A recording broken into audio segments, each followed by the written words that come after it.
चलिए, आज समय में एक लंबा सफर करते हैं भारत के दिल में छिपी एक ऐसी जगह पर जहां पत्थर भी कहानियां सुनाते हैं।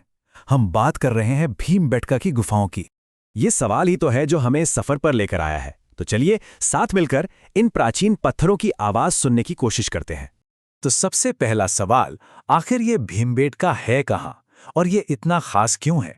तो ये जगह है भारत के बिल्कुल बीच में, मध्य प्रदेश में। विंध्य पहाड़ों के बीच छिपी हुई ये जगह समझ लीजिए हमारे पूर्वजों के जीवन का एक जीता जागता खजाना है। और जब हम कहते हैं खजाना, तो हमारा मतलब एक दो पेंटिंग से नहीं है। यहाँ हजारों की तादाद में पेंटिंग्स हैं। हर एक पेंटिंग पाषाण युग में झांकने वाली एक खिड़की की तरह है। अच्छा, ये पेंटिंग्स तो हैं, पर सबसे बड़ा सवाल, ये आखिर कितनी पुरानी है? इनकी कहानी कितनी लंबी है? चलिए पता लगाते हैं। देखिए, ये कोई 100-200 साल की बात नहीं है। ये कला हजारों लाखों सालों में फैली हुई है। इसकी जड़ें पुरा पाषाण काल मतलब स्टोन एज की बिल्कुल शुरुआत तक जाती हैं, और ये सिलसिला मध्य पाषाण काल तक चलता रहा।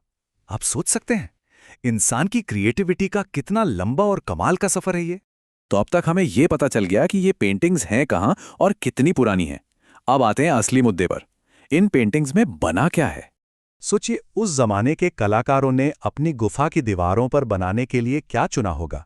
ये बहुत जरूरी सवाल है, क्योंकि उनके चित्र ही हमें बताते हैं कि उनकी दुनिया कैसी थी, उनके लिए क्या जरूरी था।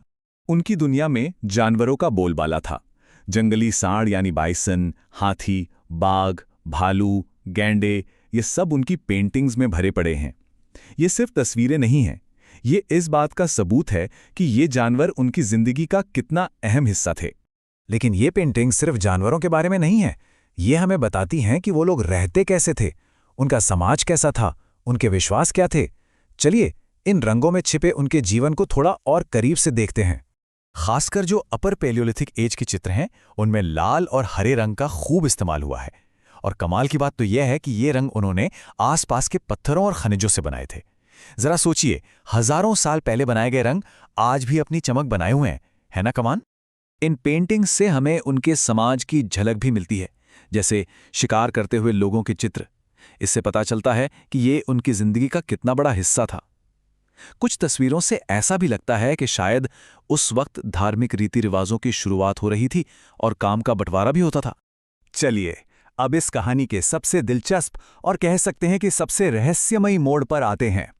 इतनी सारी पेंटिंग्स में एक बहुत ही जरूरी चीज गायब है।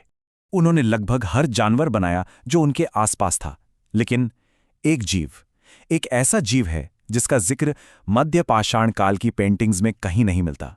कौन हो सकता है वो? हैरानी की बात है, लेकिन वो जीव है सांप। जी हां, मध्य पाषाण काल की किसी भी पेंटिंग में सांप नहीं बनाया गया है। अब ये एक बड़ा रहस्य है। क्यों? क्या वो सांपों से डरते थे या कोई और वजह थी? इसका जवाब तो शायद उन्हीं पत्थरों में कहीं दफन है। तो कुल मिलाकर बात यह है कि भीमबेटका की ये गुफाएं सिर्फ एक आर्ट गैलरी नहीं हैं, ये इतिहास की वो किताबें हैं जिन्हें पत्थरों पर लिखा गया है।